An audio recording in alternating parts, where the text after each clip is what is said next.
अस्सलामु अलैकुम वरहमतुल्लाहि वबरकातुहू।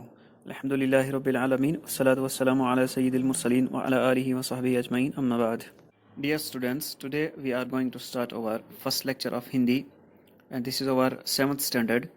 And in book 1 we have the following syllabus, as you can see, lesson number 1, 2 and lesson number 4.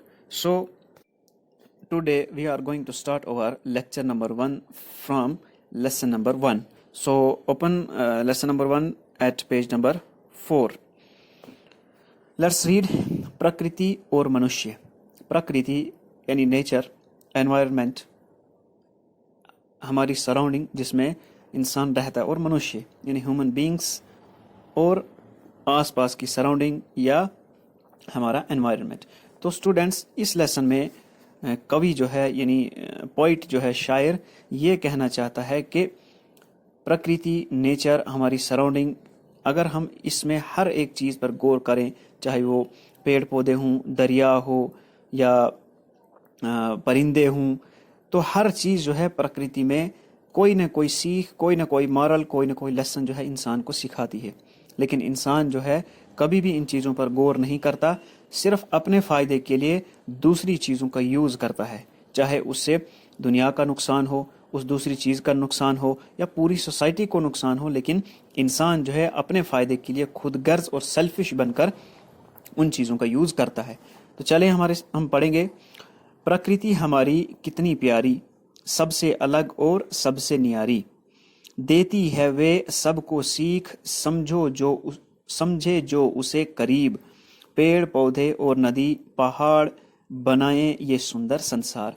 तो इन पंक्तियों में कवि ये कहना चाहता है कि हमारी प्रकृति जो है कितनी प्यारी है, कितनी अच्छी है, सबसे अलग है। ऐसी जगह, ऐसी सुंदर सुंदर चीज़ें किसी और प्लेनेट पर, किसी और ग्रह पर नहीं पाई जाती।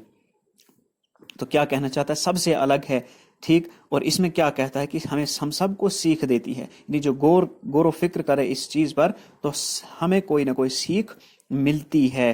तो ये पेड़ पौधे, नदी, पहाड़, पानी, ये सारी चीज़ें जो हैं ये मिलकर हमारे संसार को सुंदर बना देती हैं। इसके बाद देखें, पेड़ पर लगे भिन्न भिन्न पत्ते, भिन्न भिन्न यानी डिफरेंट, अलग अलग, रहना हमें सिखाते एक साथ, बूंद बूंद से बनती है नदी, एक सोच से बदले सदी, मनुष्य करता भेदभाव, जाने न प्रकृति का स्वभाव। यानी अब शायर ये कहना चाहता है, पोइट ये कहना चाहता है कि पेड़ पर हम देखते हैं कि अलग अलग पत्ते होते हैं। अब जैसे देखें, कोई बाग होती है या कोई बगीचा है या जंगल है, तो अलग अलग टाइप्स के पेड़ होते हैं जिनके ऊपर अलग अलग पत्ते होते हैं। या एक ही अगर पेड़ हम देखें तो एक पेड़ पर साइज के एतबार से या शेप में भी कुछ ना कुछ डिफरेंस होता है, और साइज में भी डिफरेंस होता है कि छोटे पत्ते, बड़े पत्ते। तो अगर इन पत्तों को हम देखें या अलग अलग पेड़ के पत्तों को हम देखें जो एक ही बाग में लगे हों, तो हमें ये सीखने को मिलता है कि सब अलग अलग हैं लेकिन एक साथ किस तरह रह रहे हैं। तो एकता, यूनिटी हम इन पत्तों से सीखें, एक साथ रहें। तो फिर क्या है? बूंद बूंद से बनती है नदी, एक सोच से बदले सदी। तो अब शायर के कहने का मतलब है कि जब एक एक बूंद से, जैसे एक नाला कहीं एक पहाड़ से आता है, दूसरा नाला दूसरे पहाड़ से आता है, तो उन्हीं नालों से मिलकर बड़े दरिया बनते हैं।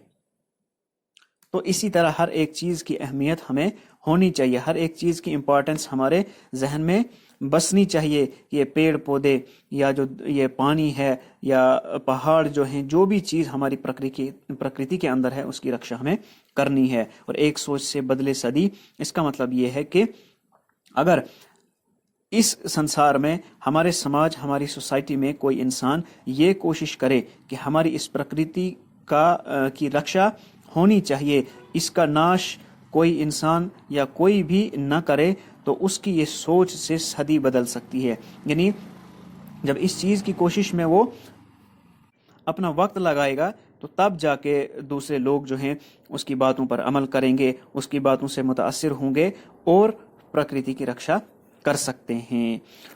मनुष्य करता है भेदभाव, जाने न प्रकृति का स्वभाव। यानी मनुष्य क्या करता है, भेदभाव करता है। जो पहले मैंने कहा कि अपने फायदे के लिए नुकसान पहुंचाता है और कभी प्रकृति का स्वभाव नहीं जानता। एक तो ये कि प्रकृति का हमारे लिए कितना महत्व है ये भी उसने कभी नहीं जाना, और जो प्रकृति से हमें सीख मिलती है उसकी तरह भी कभी ध्यान नहीं देता। अस्सलामु अलैकुम वरहमतुल्लाहि वबरकातुहू।